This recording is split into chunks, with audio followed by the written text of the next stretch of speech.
ምዕራፍ 20 በእግዚአብሔርም ቤት የተሾመው አለቃ የካህኑ የኤሜር ልጅ ጳስኮር ኤርምያስ በዚህ ነገር ትንቢት ሲናገር ሰማ። ጳስኮርም ነቢዩን ኤርምያስን መታው፣ በእግዚአብሔርም ቤት በነበረው በላይኛው በብንያም በር ባለው በእግር ግንድ ውስጥ አኖረው። በነጋውም ጳስኮር ኤርምያስን ከግንድ ውስጥ አወጣው። ኤርምያስም እንዲህ አለው፣ እግዚአብሔር ስምህን ማጎር-ሚሳቢብ እንጂ ጳስኮር ብሎ አይጠራህም። እግዚአብሔር እንዲህ ይላልና እነሆ ለራስህና ለወዳጆችህ ሁሉ ፍርሃት አደርግሃለሁ። እነርሱም በጠላቶቻቸው ሰይፍ ይወድቃሉ፣ ዓይኖችህም ያያሉ። ይሁዳንም ሁሉ በባቢሎን ንጉሥ እጅ አሳልፌ እሰጣለሁ። እርሱም ወደ ባቢሎን ያፈልሳቸዋል፣ በሰይፍም ይገድላቸዋል። የዚችንም ከተማ ባለጠግነት ሁሉ፣ ጥሪቷንም ሁሉ፣ ክብሯንም ሁሉ፣ የይሁዳንም ነገሥታት መዝገብ ሁሉ በጠላቶቻቸው እጅ አሳልፌ እሰጣለሁ። እነርሱም ይበዘብዟቸዋል፣ ይዘውም ወደ ባቢሎን ያፈልሷቸዋል።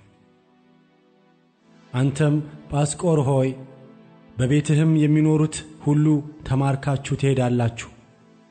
አንተም በሐሰትም ትንቢት የተናገርክላቸው ወዳጆችህ ሁሉ ወደ ባቢሎን ትገባላችሁ፣ በዚያም ትሞታላችሁ፣ በዚያም ትቀበራላችሁ።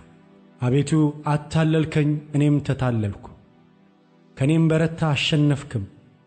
ቀኑን ሁሉ መሳቂያ ሆኛለሁ፣ ሁሉም ያላግጡብኛል። በተናገርኩ ቁጥር እጮኻለሁ፣ ግፍና ጥፋት ብዬ እጮኻለሁ። የእግዚአብሔር ቃል ቀኑን ሁሉ ስድብና ዋዛ ሆኖብኛልና እኔም የእግዚአብሔርን ስም አላነሳም፣ ከእንግዲህ ወዲህም በስሙ አልናገርም ብል በአጥንቶቼ ውስጥ እንደገባ እንደሚነድድ እሳት ያለ በልቤ ሆነብኝ።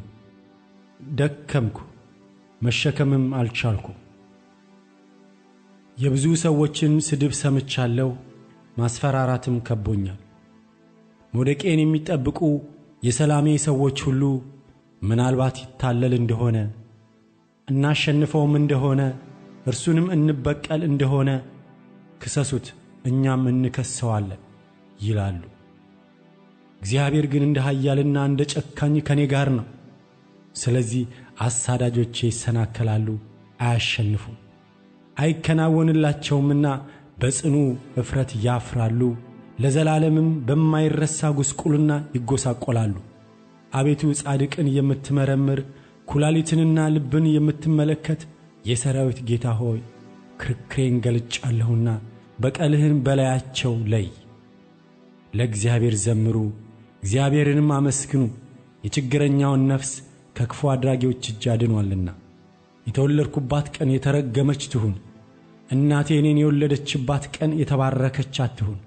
ወንድ ልጅ ተወልዶልሃል ብሎ ለአባቴ የምሥራች ነግሮ ደስ ያሰኘው ሰው የተረገመ ይሁን። ያም ሰው እግዚአብሔር ሳይጸጸት እንደ ገለበጣቸው ከተሞች ይሁን። በማለዳም ልቅሶን በቀትርም ጩኸትን ይስማ። እናቴ መቃብር ትሆነኝ ዘንድ ማኅፀኗም ዘውትር ይዞኝ ይቆይ ዘንድ በማኅፀን ውስጥ አልገደለኝምና። ድካምንና ጣርን አይ ዘንድ ዘመኔም በእፍረት ታልቅ ዘንድ ስለምን ከማኅፀን ወጣሁ?